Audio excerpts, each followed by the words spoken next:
Okay, we were discussing Uraga Sutta, which is the very first sutta of Sutta Nipata. Sutta Nipata is one of the ancient book coming under the Kuddaka Nikaya, the shorter collections of the Buddha, shorter sermons of the Buddha. An interesting phenomena in this particular sutta is that Buddha again and again highlights that the one of the important factor done by the what you call these serpents, so that is letting go or shedding off of their worn out skin. So you might have seen this certain snakes, or maybe rat snake, or many other different snakes or serpents. So they time to time simply shed off the worn out skin. So this particular phenomena Buddha used as a kind of a simile to explain us Dhamma. So we also, when someone has undertaken certain kind of spiritual journey, so time to time he also has to let go of certain defilements, certain states, certain acquisitions. So likewise, it's a whole different kinds of letting go process. So therefore, Buddha used this simile to highlight that, and that is what the repeated verse or repeated phenomena explained in this sutta, Uraga Sutta. And we have now reached the 13th verse. So this whole sutta contains several verses, one after the other. And now we have reached the 13th verse. It is going like this. Yo nachasari na pachasari sabbang vitata nidanti vita moho. So bhikkhu jahati ora parang urago jinnamiva tacham purana. Now, basically, some similar verses that we already discussed, and this also somewhat similar. If you can remember the previous verses, now that also very much like similar. Yona achasari na pattasari sabbang vitatamidanti vita doso. So bhikkhu jahati ora parang urago jinnamiva tacham purana. Now in 13th verse, it is like Yona achasari na pattasari sabbang vitatamidanti vita moho. So that's the main term which is different. Where vita moho. And vita moho, so bhikkhu jahati ora parang urago jinnamiva tacham purana. So what it literally means, one who has neither run too far nor run back, devoid of delusion, knowing all this is unreal. That bhikkhu gives up the here and the beyond as a serpent sheds its old worn out skin. Now basically, shedding off one's worn out skin is the one property of the serpent. So now Buddha mentioned here that one who is devoid of delusion, when one is free from delusion, so he also can simply let go of many things. So without going here and there, without running back to the past or to the future, one can simply let go of things, all the attachments, because now his mind is devoid of delusion. Now in this sense, actually we need to look at why we are holding things. So basically as humans, so we are holding many things. Maybe our reputation, maybe our social status, or maybe our belongings, like say our house, maybe our car, our various other properties, our job. So whatever different things, and we may have various animate things, like say if you are a householder, then you may have your wife, your husband, say your children, your parents. So likewise we have so much of things which we claim as mine. And are we really talking that we are letting go of all this? So that's another question that we can ask. And on the other hand, is this letting go kind of a forceful thing? That is another thing that we can ask. Actually, rather than giving direct answer, so what we are going through in a mindful setting is that we are developing certain amount of mindfulness, and with that we are developing some amount of concentration. And as much as possible, now we start to observe our very body, and we start to observe various feelings, and again our own mind, so that we are developing a different kind of a phenomena or different kind of a paradigm. So ultimately, what we hold become kind of a burden. Whatever the attachment we have, whatever the clinging we have, grasping we have, appear like kind of a burden to the mind. Now slowly, mind will let go of the things. It doesn't mean that you are letting go of your family or letting go of your social status or something like that. Rather, while you are continuing your typical responsibilities, but still mind you can maintain free from any grasping. So this is an interesting phenomena. So how one can maintaining all the typical situations or maintaining the social status, maintaining whatever the say family status. So how one can still free from each and everything, free from all the attachments. So in a way, it's difficult to understand simply from the outside, because sometimes we think, okay, if we have to let go, then we have to always have to become a monk, have to become a nun. That's the way of doing it. That is also one way. But after becoming a monk, after becoming a nun, still we are holding things, then the real objective is not fulfilled.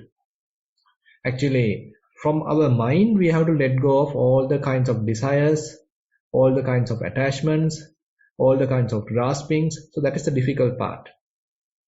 So in order to do that, we have to develop wisdom. Actually, till we have delusion, we are prone to hold things. We are prone to grasp things.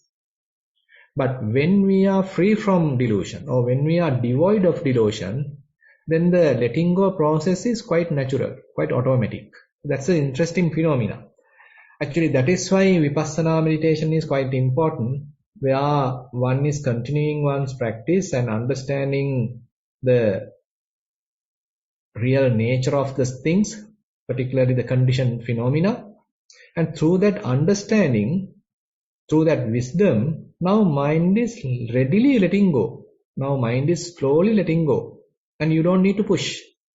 And you don't need to even ask yourself to let go of something. But mind slowly let go of that, whatever the things, whatever the attachments.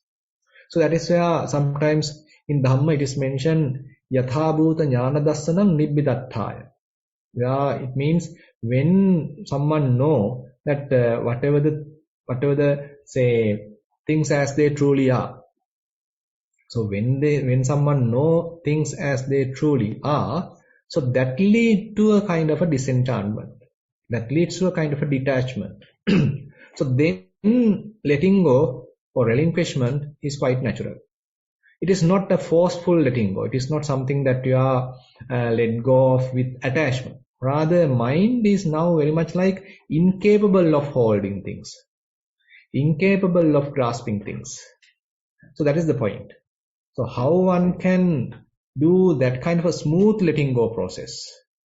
So such a smooth letting go process to happen, you need wisdom as a prerequisite. So that is why the wisdom is playing a vital role here. So that is why we have to spend fair amount of time developing wisdom. So that's what we are trying to do through say different vipassana practices. So as we are continuing our practice, as we are continuing our observation or investigation, so this understanding is growing. So with this understanding, as it is growing, actually now slowly mind starts to let go. Mind slowly, naturally start to let go. So in other terms, what we can say is that till our mind is deluded, we are attached to so many things. Till we are deluded, we are attached to so many things. But when we are devoid of delusion, letting go becomes kind of natural. Now, I found some related two verses from Dhammapada. Kanhan dhammang vipahaya sukhang bhaveta pandito. Oka anokang agamma viveke yatta durama. Tatrabi rating iccheya hitva kame akinchano pariyodape attanam chitta klesehi pandito. Now these are very interesting two verses talking about the practice. Actually, if we simply take the face value, one can say, okay, this is talking about that one may has let go of the household life and one has become a monk, and now that monk's life or the renunciative life is something that one has to appreciate, one has to adhere to, which is difficult to enjoy. And then you have to give up all the sensual pleasures and without any attachment. And then one has to cleanse one's mind from various defilements. So this is the kind of a, say, surface kind of understanding that one can get through observing these two verses. But on the other hand, as practitioners, we can see some deeper meaning to these two verses. Kanhan dhammam vipahaya sukham bhaveta pandito. So this basically means you have to let go of all the, what we can say, bad activities or unwholesome deeds. Those could be through the body, through the speech, or through the mind. So whatever the unwholesome deeds or words or thoughts, as much as possible, you have to let go of. Sukham bhaveta pandito. Now you have to develop certain necessary qualities, certain necessary skills. So actually we are talking two sides. One is that our minds are crowded with so much of unnecessary things, say some gross things, which are kind of hindrances. They are the ones actually hindering the spiritual path, spiritual growth. So those hindrances that you have to let go of. And on the other hand, whatever the necessary things, whatever the useful, beneficial things that we need to develop. So letting go of the defilements, letting go of the hindrances, as well as developing the necessary qualities, necessary skills are the kind of the path or the practice. That is the training. Oka anokang agamma viveke yatta durama. Now this is not merely that you become a monk or nun by renunciating the lay life. Rather here, by continuing one's practice, slowly your mind becomes fairly detached. So as I mentioned, say for example, when one develops a fair amount of vipassana, some understanding is developing or insights are developing.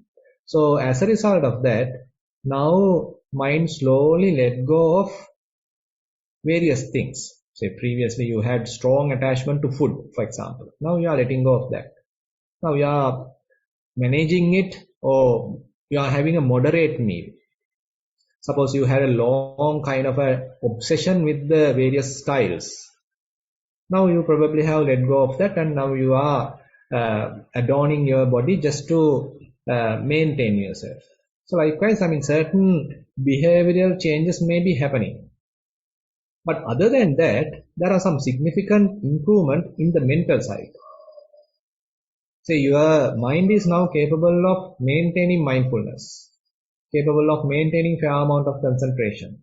And with that you do continuous observation, investigation, and time to time, suppose your mind become completely free, but only for a short period. Say for example, you are practicing, say Vedanaupassana, observing different kinds of feelings, and more you observe, now mind become detached from various feelings, and at a given moment, suppose mind let go of all the feelings, and there are no even thoughts in the mind, and now you are not putting your attention back to the anapanasati or any other phenomena. So very much like mind stays without associating anything. Mind stays without holding anything, without grasping anything. Very much like kind of a free mind. So this is the kind of freedom that we are talking here. Even though it is temporary, it is significant. It's a kind of a significant achievement in one's spiritual practice. So when one achieves that, interesting thing is it appears like quite lethargic. It is not eventful. Now typically we prefer events. So we like excitement, we need events. So we need various incidents, happenings. So this is how we actually feed our mind. But when the mind is released or when the mind is temporarily freed, so that state doesn't have any of these kind of events. As a result of that, you can't enjoy it. So that is why here it is mentioned, Oka anokang agamma viveke yatta durama. Even though you are able to achieve it, but it's quite difficult to maintain it. You don't like it, or sometimes you feel quite bored about it. So that is where we have to be quite vigilant. Tattvabi ratin ichcheya, hitva kame akinchana. Now somehow you have to convince yourself, okay, this is the place I have to maintain. Now my mind has freed, even though this freedom has no event, there is nothing to do while being there. This is something that I need to develop. This is something I have to maintain. This is something that I have to appreciate. This is something I have to cultivate. So this kind of a proper understanding is quite necessary, because otherwise, now you may doing lot of practices, or you may do your daily routine, and once the mind is freed, if we are not giving proper emphasis to that, if we are not giving enough importance to that, enough value to that, probably we may even miss the chance. Because typically we give wrong values or imperfect values. So our value judgments are quite erroneous. Sometimes we are giving values to something which is really even harmful. But when we reach something really beneficial, but we ignore, thinking it is not that useful. So this is somewhere that actually you need some external encouragement from a friend, from a spiritual friend, then he may guide you, tell you, okay, this is something that you have already achieved, now try to maintain that. Even though you don't have much confidence here, or even though you don't have much idea here, or you don't understand the benefits here, you got to develop it. You got to maintain it. Again and again, you have to reach that. So this understanding is quite important. This advice is quite important. Then only you start to consolidate that freedom. Otherwise, you simply even ignore that freedom, because you have reached that freedom, but there is no event, and there is no I, there is no person, and there is no any kind of a self-promoted view there. That's why we don't want to be there. So that is why Buddha very beautifully mentioned here, Oka anukang agama. Now you were in a place, you were in a state where there are many incidents, there are many events, but now you have come to a place which is quite restful, free from any events, free from I-making, free from mind-making. And that is quite difficult to appreciate. That is why the term du ramang, it's difficult to hold or difficult to appreciate. But with wisdom, you need to keep your attention more and more in that kind of a freedom, by letting go of all the different kinds of sensual desires. And now your mind has basically nothing. Mind is basically empty. So in other terms, when we reach some amount of emptiness, so we have to appreciate that state, mental state, and we have to cultivate that state. We have to dwell in that state, which is quite difficult to appreciate, because it has no events. And while continuing that, you become very much like no one. You become nobody. Now you are using that state as a kind of a platform to recognize various subtle defilements.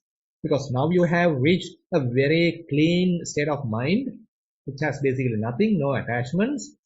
But whenever your mind undergo any kind of an attachment, any kind of a defilement, now you can vividly see that, vividly understand that. So that is the very practical meaning of developing that kind of an emptiness in the mind. Say once you are able to reach that kind of an emptiness or signless state or desireless state, even though at the beginning you don't feel any benefit, but more and more when one is dwelling in that area or cultivating that area, so slowly you might understand, okay, this is something I can maintain. This is something I can dwell upon. This is something I can maintain without any friction. So whenever mind undergoes any kind of attachment, grasping, then it inadvertently it may produce kind of a friction. You have some stress, tension. But here, there is no tension. There can't be tension. If you are properly maintaining it, then there can't be any tension. And again, if you are properly maintaining it, so it is quite easy to recognize various defilements. So you are able to recognize various defilements, and you are able to maintain a friction-free mind, stress-free mind, quite pure mind. So this is the kind of an advantage. That's why Buddha is trying to kind of advocate or promote or advise us, telling, okay, even though you can't understand much benefit, you just stay there, cultivate that, just dwell there. And just basically, while being there, now you have to relax yourself. And then the different defilements may start to appear. Again and again, further graspings can appear. Now you are going through a kind of a battle. Because different defilements are there, attachments are there. And now what you are doing is pariyatana. Now you do a kind of a self-investigation. You are understanding yourself. There may be various mental patterns, there may be latent tendencies, there may be different drawbacks or shortcomings, so there may be various strengths. So these are all kind of a self-investigation. So when we are going through that kind of a self-investigation, then it is possible to understand better about ourselves. So Buddha or someone else may not come and tell us, okay, these are the things that you need to do, these are the things that you need to overcome, these are the things that you need to improve. We can't expect that kind of a thing. But we ourselves have to become our own savior. Ourselves have to become our own teacher by going through this kind of a practice. So more and more when one is going through one's insight practice, it's very much like kind of a individual development. Now you have gained some amount of skill, certain amount of practice, training, and now you have to do your own investigation. We need to recognize what are the defilements available, what are the latent tendencies available, what are the certain mental patterns available in the mind. So when you have that understanding, then you can take various corrective measures so that, say, we become more and more a person with a pure mind, a defilement-free mind, or we can say a detached mind, without grasping, without any holding, without any tension, without any stress. So likewise, so when one is developing wisdom, insight, so the letting go process become quite natural.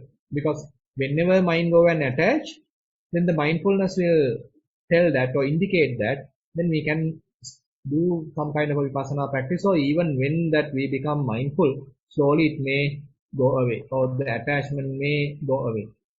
So likewise, this whole process, we have to continue for a long time. It is not that this one day that we need to do it, or 2 days we need to do it. We have to do it for a long time, because our defilements are in a way quite abundant, and we need to work out.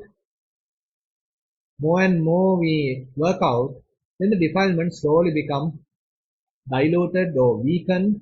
Ultimately, one day we are able to uproot the defilement. So that is what I need to share with you today. And basically, the process of developing wisdom is the vipassana, where various insights are happening, and through that we can overcome different kinds of attachments, and that is being very much here Buddha introduced to us with the help of that particular simile, where a serpent is letting go the worn out skin. So we also, when we understand, okay, this is not necessary, this particular attachment is not necessary, this particular grasping is not necessary, so this particular perception about a particular person is not necessary, this kind of thinking is not necessary, this kind of mental proliferation is not necessary. So when we ourselves have proper understanding of that, then we can slowly let go of that. It's a kind of a self-realization, where you investigate your own mind's operation, and there you recognize, okay, certain activities are not necessary. They sometimes harmful to the mind. they sometimes kind of a burden to the mind. They might sometimes oppress the mind. So slowly you start letting go of the whole thing. So it's kind of a with understanding the letting go process happens. So you are quite ready to let go. So therefore it's quite interesting.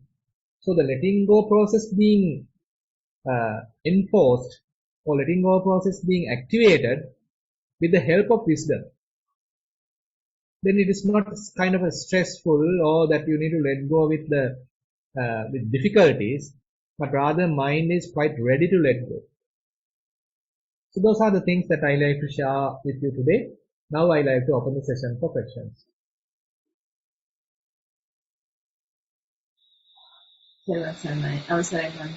We have 5 questions today. First one is a general question.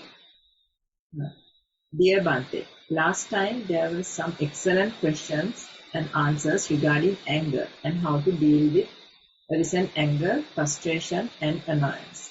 One participant reflected on using breath as an escape mechanism. I also use this technique, but focus on my posture. When I notice anger, frustration or even lust arising, I try to find a posture-related sensation on my body. As an example, the weight on the lower legs, any touching sensations or pressure on my sitting posture.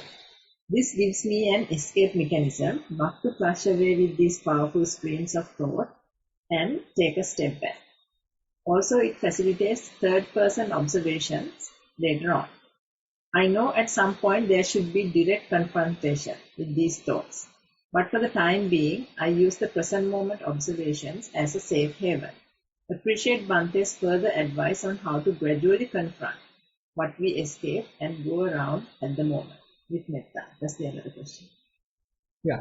So actually, as you have correctly mentioned, so you can use various techniques. Now, as you mentioned last time, somebody has said, say, so when one get anger, say I am trying to watch my breath. That is one way of handling it. Say when I am getting angry. Now even kids are telling that. Now say that's an interesting video done by one of the high schools in London. So they are teaching children mindfulness by means of a particular technique called rising and falling, but they are giving a different terminology, telling that it's the peace button. Probably you have even seen in Satipasal it is shown the peace button. So they are now called peace kids. So whenever a person, a little kid gets angry, so what he needs to do is holding the two hands on top of the tummy or on top of the abdomen, and now to pay attention to the movement. So when the breathing happens, so the two hands are coming forward and going back. So that movement is what they are now trying to reflect. So ultimately anger has gone. So this is another technique. So likewise, different techniques you can employ to overcome anger. But on the other hand, when we are reaching Chittanupassana and Dhammanupassana, we are not dependent on some external activity, external technique. Rather, we are very much like confronting the anger directly. I'm getting angry, so say when anger is there, am I able to look at it directly? So this is kind of a challenging process. So for that, you need to have some previous training. Prior training is needed, because otherwise you can't do it. You get caught to anger. Suppose that you are trying to observe anger, but you are trying to, even though you are trying to observe it, you get entangled to anger, and ultimately you are pumping more strength to aggravate anger. So that we are getting caught by anger. But in the proper practice, so if we are gradually developing mindfulness, gradually developing say concentration and wisdom, now you are in a better position to handle anger even when it is say even when you are confronting it, directly confronting it. Say for example that you are meeting someone that you don't like. Now slowly kind of a resistance or little frustration arising in your mind. Now you can even notice that. Now still it hasn't grown to a very higher level.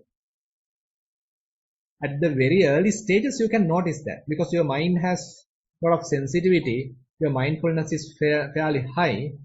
So as a result of that, you can notice this rising anger or arising frustration, arising resentment. Now you can simply notice. So once you are able to notice that, it's very much like you are detaching from the process. You are not pumping energy to that process. You are not fertilizing that process, or you are not adding anything to that process. You are not constructing based upon that process. So kind of a detachment is there. So very much like you are separating anger from yourself. So anger becomes another kind of a phenomena, and your observation mind is quite detached from that, quite separate from that. Now you can observe anger separately. As a result of that, this anger become helpless in a way. Anger become groundless, baseless. It has nowhere to get energy. Because anger can't sustain itself.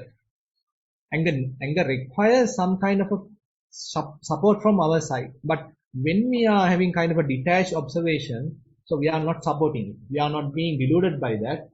As a result of that, what happens? Now anger starts to slowly fade away. So therefore, so these are different levels of our practice. At the beginning, probably you are escaping anger by watching the breath, by watching the rising and falling, or even watching your, say, the posture, whatever it is. But later, slowly you can start directly observing anger, and slowly anger may fade away. Yeah.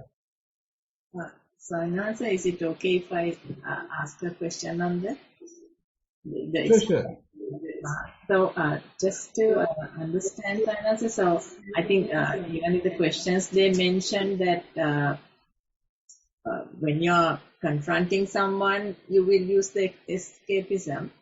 You know, if you're trying to talk to someone and we have this question, then you can't simply observe it. But is it okay then to actually do it later? Try to think that.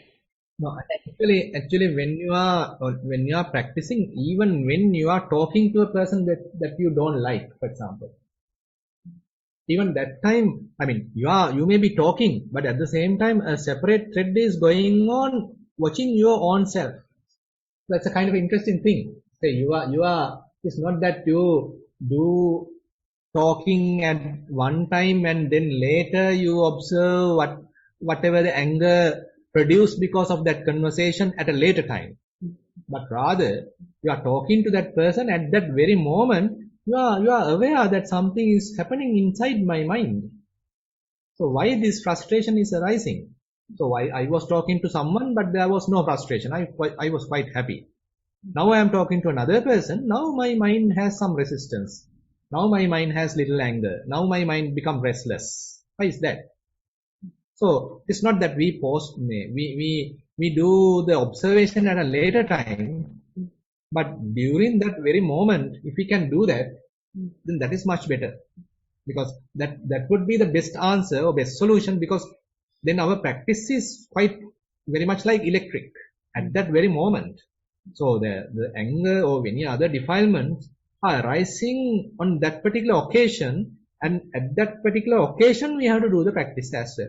It is not that we are telling, okay, now we will stop for a moment. I am having anger rising in my mind. Wait a moment, I'll watch that. So I am not doing that either. So I may be continuing the conversation, but at the same time I am aware, there is a little bit of frustration arising. There's a little bit of restlessness arising. There's a little bit of resentment arising. So if I am able to watch like that, probably that may even fade away, because I am not pumping it. I am not being caught up by that. And I am quite aware now there's a possibility, there's a kind of a potential that this is going to happen. Now I am a little careful. And even when that person is telling something that you don't like, still you are a little bit careful. Because you are aware that I am already having a little bit of tension inside the mind, little bit of restlessness inside the mind. I should not promote it. I should not aggravate that. So you are a little bit careful. You are quite handling the situation properly. I think that very moment we have to make use of. Thank you, Bante. We'll move on to the questions. So this is question number 2 of 6. It's mindful sitting. Dear Bante, with your guidance, I have been practicing with this forum for more than a year now. I really like your practical approach of accepting what we have right here and now. The sitting posture seems comfortable whenever I sit down for mindfulness practice now, irrespective of my day and the mental status of dealing with the outside world. There were several reports from others as well, how relaxed and comfortable these simple things which we did not know until we came to know Bhante.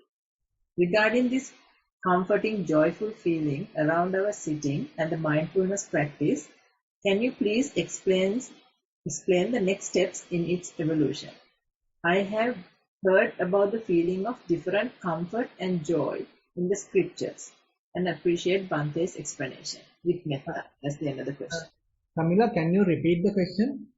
Yeah.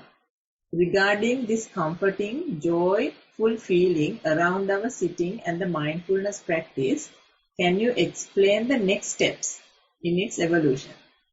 I have heard about the feeling of different comfort and joy in the scriptures and appreciate Bhante's explanation. Yeah, okay. So basically, if we are considering various levels or various joys, so actually we have to go through a little bit of practice and practice sessions or practice stages. We have to consider practice stages where, for example, say you are simply being mindful. At the beginning, suppose you are not even mindful, you are very much like mind is distracted.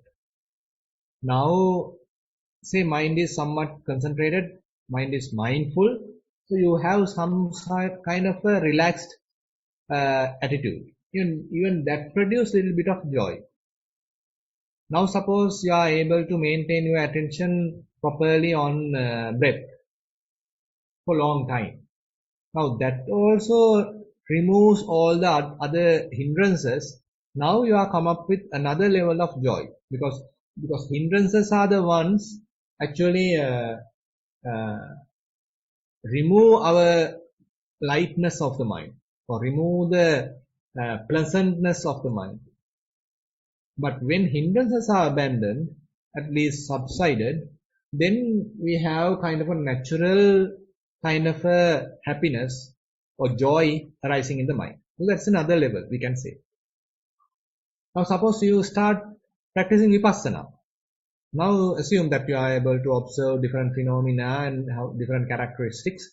Probably, joy might fade away, and probably your mind get kind of a detached observation, kind of an equanimous observation, and probably you might feel, okay, this is kind of a mature kind of a level.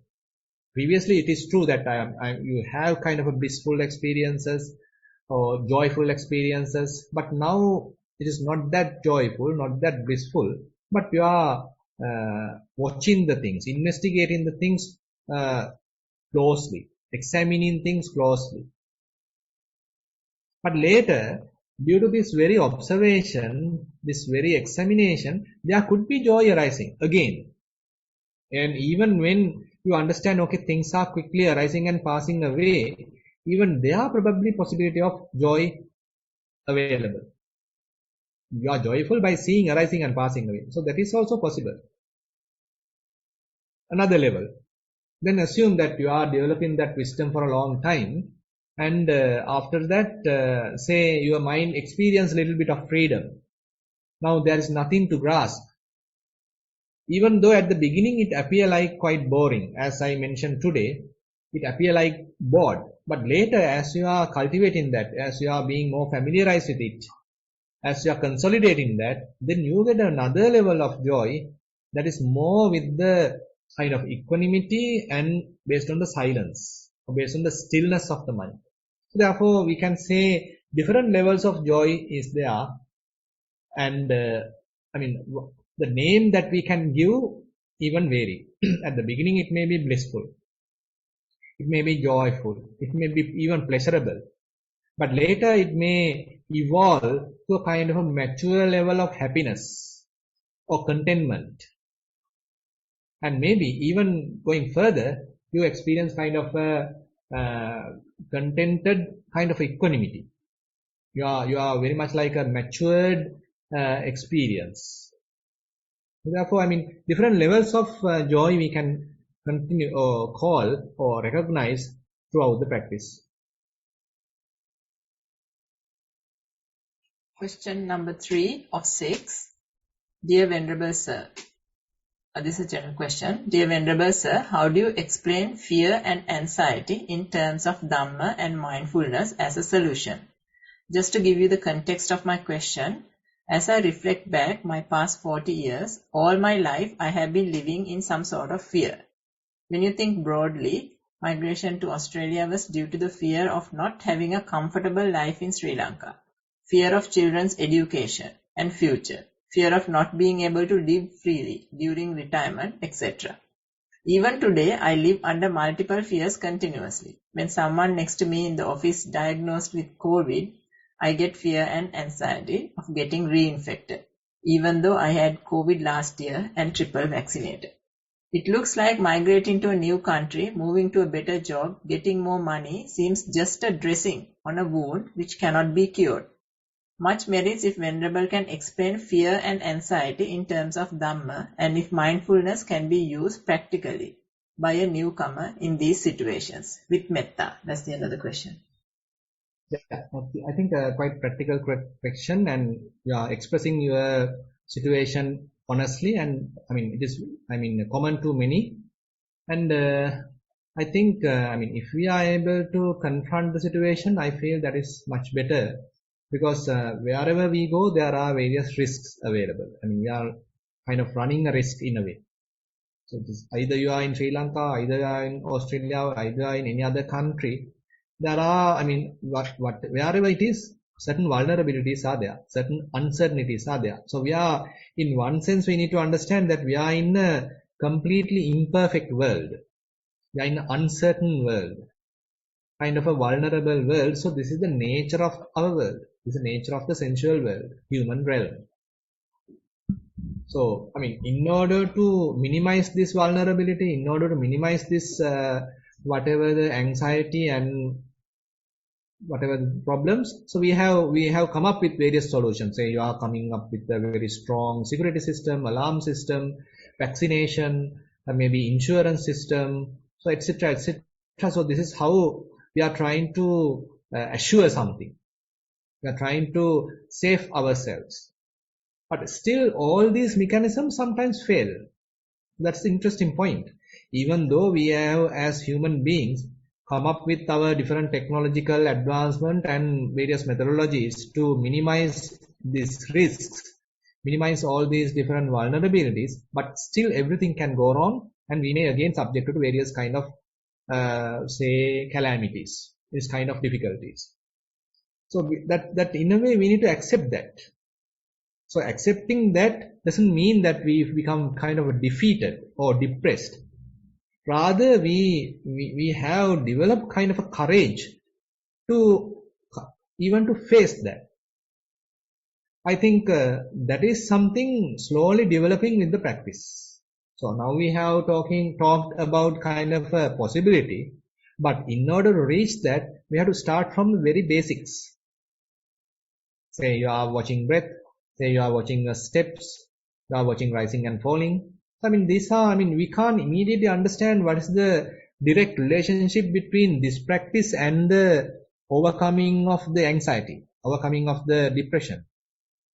But slowly, probably you may understand this overthinking, mental proliferation has a fair contribution towards the anxiety.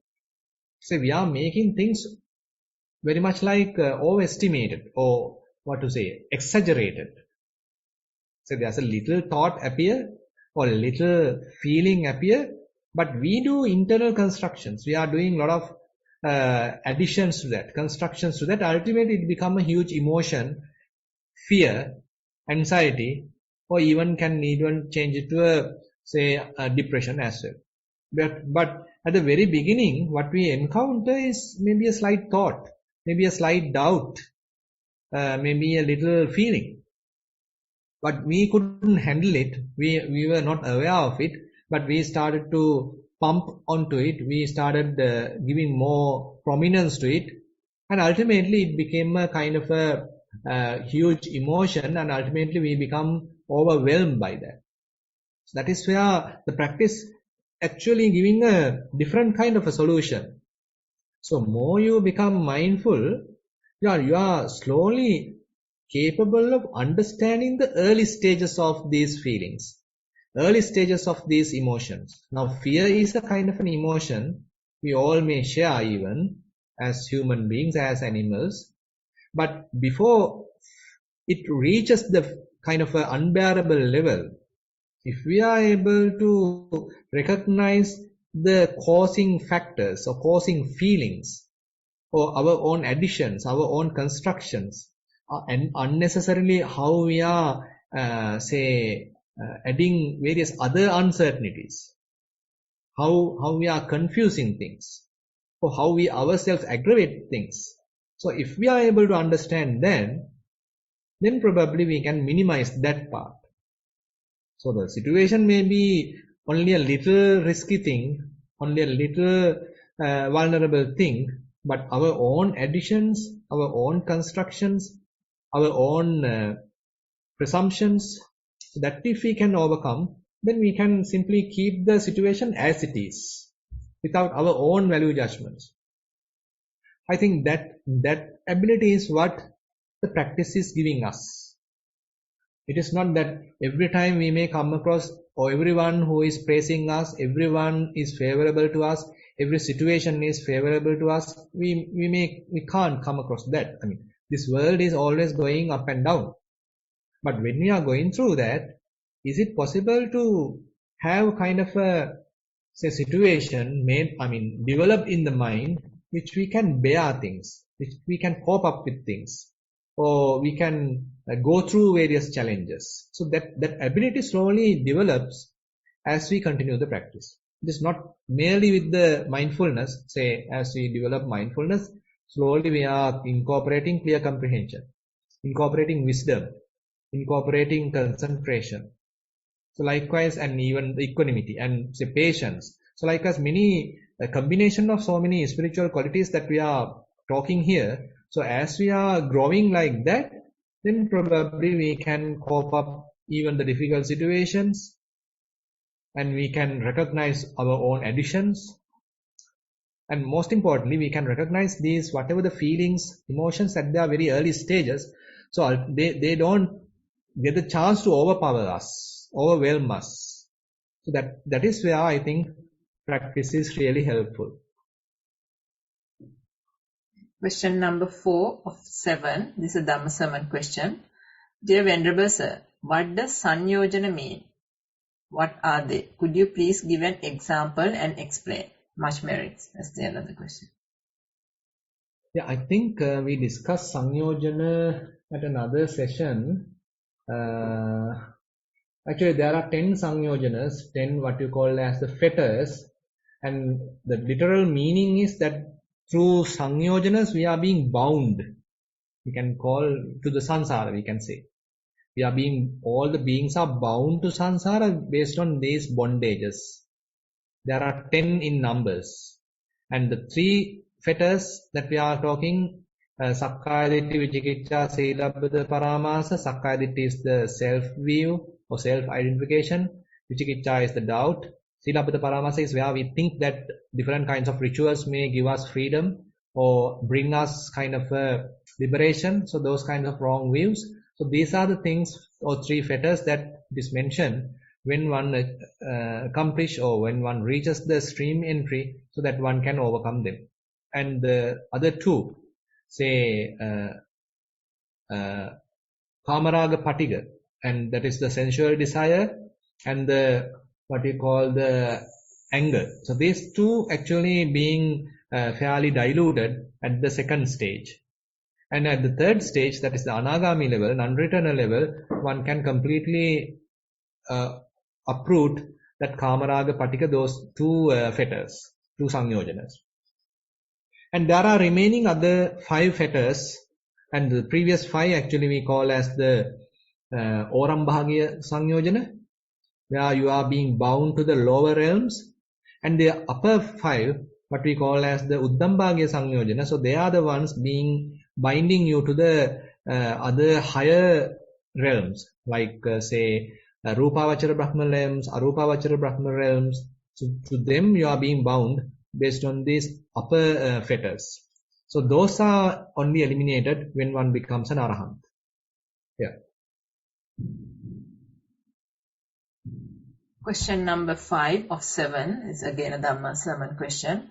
Bhante, you spoke about unassociated mind. This is where I am by default. Now, when I have to read stuff related to office documentation, etc., I am getting a bit agitated inside. Bhante, could you please advise?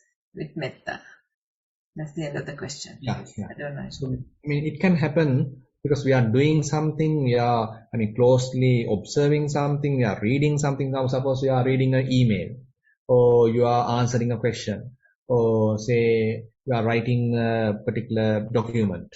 So there we get fairly involved in that activity. So ultimately, you probably, after finishing that, probably you might understand, okay, a little bit of tension being developed in the mind, because you are fairly involved there. So you have lost your balance.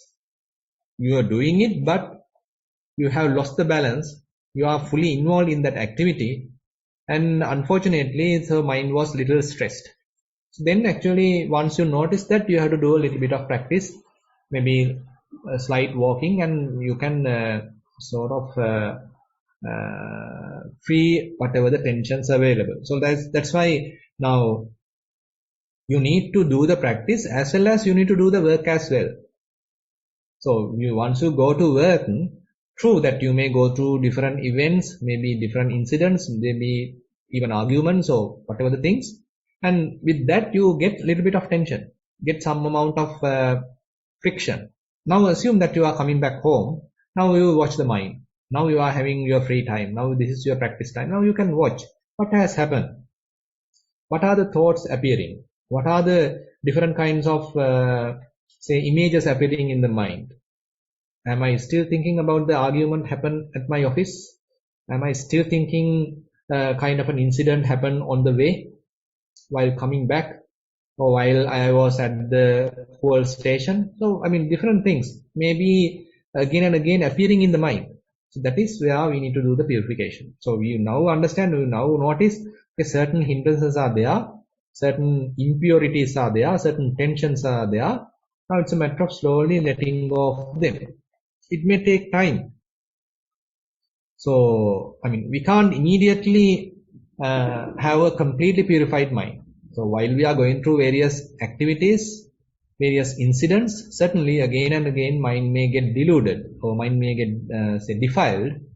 But as we are continuing the purification process, probably the amount of delusion, amount of defilements or impurities happening in the mind become less and less. Suppose previously it took after coming back home, assume that you spent 3 hours to calm down, because there are a lot of activities happen while you are at the office, at the train, or different things. So many tensions are there, many defilements are there. So for you to calm down, it became 3 hours. But later, within 2 hours, you can calm down. Maybe another time, after some more time, say within 1 hour, you can calm down. You can come to a more relaxed state of mind. So likewise, the growth is happening slowly. So it's a matter of continuing the practice. Question number 6 of 7. It's again a Dhamma sermon question. Dear Bhante, regarding the Dhamma sermon today, Bhante mentioned that with wisdom, letting go happens naturally. Is this something happening in the subconscious mind? I tend to understand that we might get some indications about it, but most of the time it happens without us being aware of it. appreciate Bante's clarification with metta. That's the another question.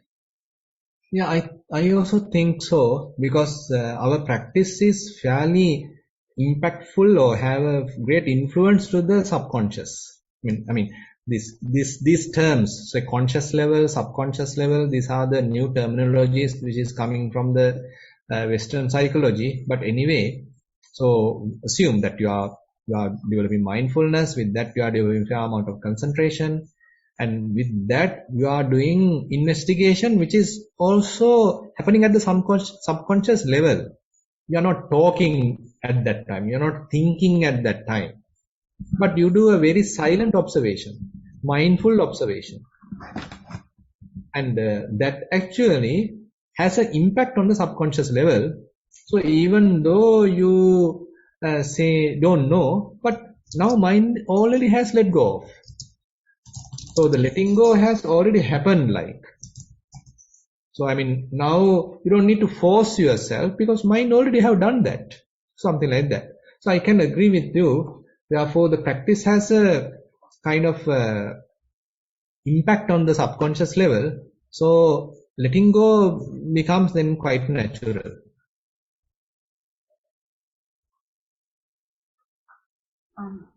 Question number 7 of 7. This is again a Dhamma 7 question. Thank you, Bhante, for your valuable explanations and guidance. Sadhu, sadhu, sadhu. The question is, when Bhante refers to acquiring of wisdom, is this through direct bhavana experience and investigation, or listening and reading to various aspects of the Dhamma, like Paticca Four Noble Truths, etc.? Thank you, Bhante. That's the another question. Yeah, I think there are all we can consider. I mean, so Buddha mentioned that if you consider wisdom, there are many components. So Suttame Jnana, Chintame Jnana, Bhavaname Jnana. Suttame Jnana is what you are gaining through the reading and listening. And then the Chintame Jnana is what you do various contemplations. Say after you listen, say you do various reflections. And even after the practice, you do little amount of reflections. So that is again producing some amount of wisdom. And most important part is the direct experience, and the direct experience based wisdom.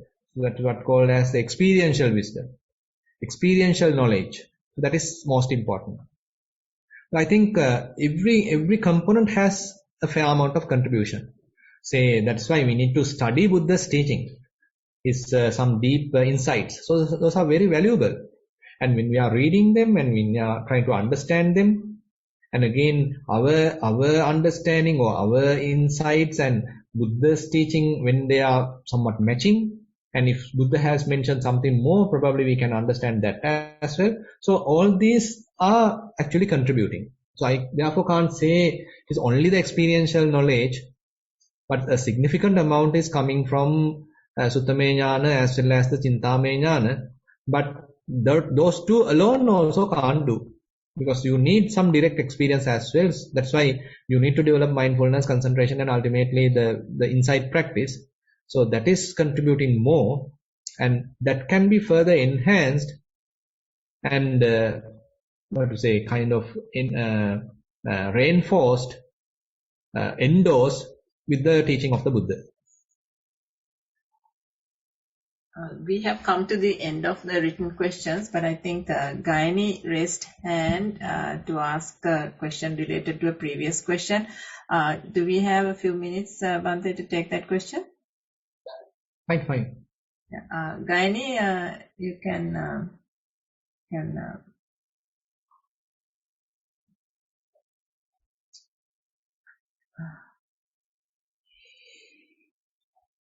unmute and ask the question.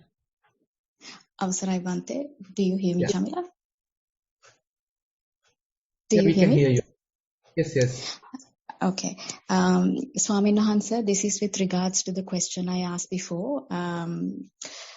The unattached mind, the question with regards to the unattached mind. Right. So the question is, I know that you said how to overcome that after you experience that. But the question I have is, let me say it in Sinhalese, probably it's easy. දැන් ස්වභාවිකව ඉන්නකොට සාමාන්‍යයෙන් කිසිම දෙයක් නැතුව එදා දවසේ වැඩ කරන්න ගියාට පස්සේ දැන් මොනවා හරි කියවන්න එනකොට කලින්ම තේරෙනවා ඒ කියන්නේ මේ අකමැත්තක්. ඒ කියන්නේ දැන් මේ පිරිසිදුව තියෙන එකට පිරිසිදුව තියෙන සිතට මේක අපිරිසිදු වෙනවා කියලා තේරෙනවා. ඒ කියන්නේ දැන් ස්වභාවිකව දැන් අපි හිතමු උදේ 8ට 9ට විතර මොනක්වත් නැහැ ඔළුවේ. එතකොට දැන් මොනවා හරි දෙයක් ඔෆිස් එකේ දෙයක් හරි ඔෆිස් එකට ගිහිල්ලා නෙවෙයි ගෙදර ඉඳන් වැඩ කරත් දෙයක් මොනවා හරි මේ ඇරලා කියවන්න වෙනකොට නිකන් ලෝකයක් හැදෙනවා. ඒ කියන්නේ හරි ඒ හැදෙන ලෝකේ ඒ කියන්නේ ඒ පුද්ගලයෙක් ගැනවත් දෙයක් ගැනවත් අකමැත්තක් නෙවෙයි ඒ අයියෝ මේ ලෝකයක් ආයි හැදෙනවනේ කියන එක ගැන පොඩි අකමැත්තක් තියෙනවා. අන්න හරි එහෙමයි සයින්. හොඳයි. ඉතින් ඒක කමක් නැහැ. ඉතින් එහෙම තමයි ඉතින් යන්න වෙන්නේ. මොකද අපි ජීවත් වෙන්නත් ඕනේ. අනිත් එක ඕක හරහාත් අපි තාම තේරුම් ගන්න එක දෙයක් තියෙනවා. මොකද මේ තාමත් මේවා එක්ක ඉඳද්දි මගේ හිත තාමත් අපිරිසුදු වෙනවා. කියන්නේ මගේ පිරිසුදු බව තාම හොඳට නිකන් පළපදියම් වෙලා නැහැ. මගේ පිරිසුදු බව තාම සීසන් වෙලා නැහැ. මේ පොඩි දෙයකටත් මගේ හිතේ තියෙන මේ පිරිසුදු බවට හානි කරන්න පුළුවන්. හරි ෆ්‍රැජයිල් කියලා අන්න අපිටම තේරෙනවා මේක තව හදන්න ඕනේ නේද? මේක තව එහෙනම් ශක්තිමත් කරන්න ඕනේ. දැන් හිතන්න අපි එහෙම නෙමෙයි. අපි ඔන්න ගිහිල්ලා කෙනෙක් අපිට ඔන්න බැනවදිනවා. ඒතර කොහොමද ඉතින් අපේ හිත අපිරිසුදු වෙනවනේ? දැන් අපිව නිග්ලෙක්ට් කරනවා. කොහොමත් අපේ හිත අපිරිසුදු වෙනවා. ඉතින් එතකොටත් අපිට පුළුවන් නම් තේරුම් ගන්න තාමත් මේ හිතේ මේ මම පවත්වාගෙන ආපු පිරිසුදු බව හොඳටම තහවුරු වෙච්ච නැත්නම් ස්ථායී පිරිසුදු බවක් නෙමෙයි. ස්ථිර පිරිසුදු බවක් නෙමෙයි. මේකත් තාම කැඩෙනවා බිඳෙනවා. ඉතින් ඒකට අපි තේරුම් ගන්න පුළුවන් එකාතකින් මගේ මේ ප්‍රැක්ටිස් එක තාම දුර්වලයි. මම මේ ලබාගෙන තියෙන ප්‍රතිඵලය තාම කැඩෙනවා බිඳෙනවා. තාම මේක හොඳට තහවුරු වෙලා නැහැ. කියලා එහෙනම් තව ටිකක් මේක ශක්තිමත් වෙන්නම තමයි තියෙන්නේ. ඒ නිසා මේ දැන් මට මතකයි දැන් මම ඒ කාලේ ඒ කියන්නේ මේ භාවනා කරන්න පටන් ගත්ත දවස්වල ඒ කියන්නේ අපි දැන් කලින් මං ආරන් ඉන්නකොට කියන්නේ මම එන්නේ සති දෙකකට සැරයක් සමහරලාවට පහලට එන්නේ පිරිස් ඇසුරු කරන්න එන්නේ. හැබැයි එදා ඒක ඇති මගේ හිතේ තිබිච්ච සාමය නැති කළා දාන්න. ඉතින් ආයෙත් දවස් ගාණක් දඟලන්න ඕනේ ආයෙ තිබිච්ච තත්ත්වයට ගන්න. ඉතින් එතකොට අපි තේරුම් ගන්න තියෙන්නේ මේ අපේ හිතේ ඇතිවෙන මේ පිරිසුදු බව තාම හරි දුර්වලයි. පොඩි දේවල් වෙනුත් ඒක කැඩලා බිඳලා යනවා. හැබැයි ඒක පස්සේ ඒකේ අර ඔරොත්තු දෙන ශක්තිය හැදෙන්න ගන්නවා. එතකොට ඉතින් අනිත් කෙනෙක් බැන්නත් අනිත් කෙනෙක් රැව්වත් අනිත් කෙනෙක් අපිව නිග්ලෙක්ට් කරත් ඒ මොනවා කළත් ඒ හිත නිකන් අර අකම්පිතව තියෙන ගතියක් නොසෙල්වී තියෙන ගතියක් ඒ පිරිසුදු බව රැකෙන ගතියක් ඒක නිකන් පොඩ්ඩක් දැනෙන්න ගන්නවා. අනිත් අය අපිට බලාපොරොත්තු වෙන්න බෑනේ. අනිත් අය මේ මට හැමතිස්සෙම ප්‍රශංසාම කරાવી මට හැමතිස්සෙම රෙස්පෙක්ට් කරાવી එහෙම බලාපොරොත්තු වෙන්න බෑනේ.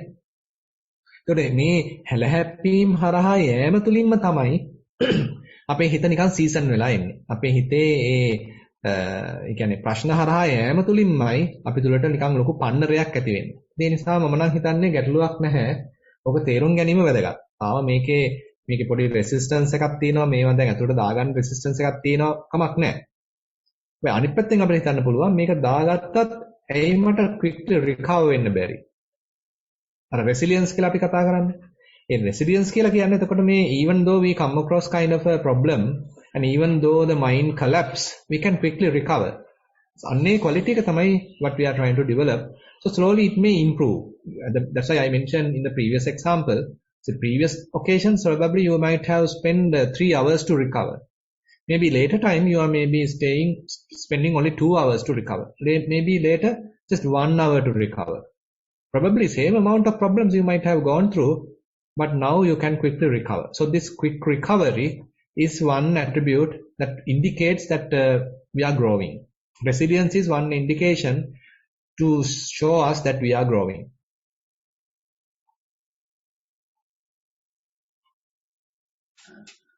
Hope, Gayani, that answered your question. So that is the end of the questions for today.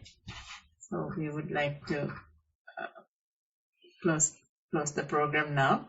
To end the program, I would like, we've gone a bit over time as well. So to end the program, I would like to first thank Bante for this valuable time and answering all our questions. Also thank you to all the supporters of this program, both seen and unseen, and the participants for sending through their questions and discussing as we did today. And thank you for joining today. Theruvan Saranai. Sadhu, sadhu, sadhu. Thero Saranai.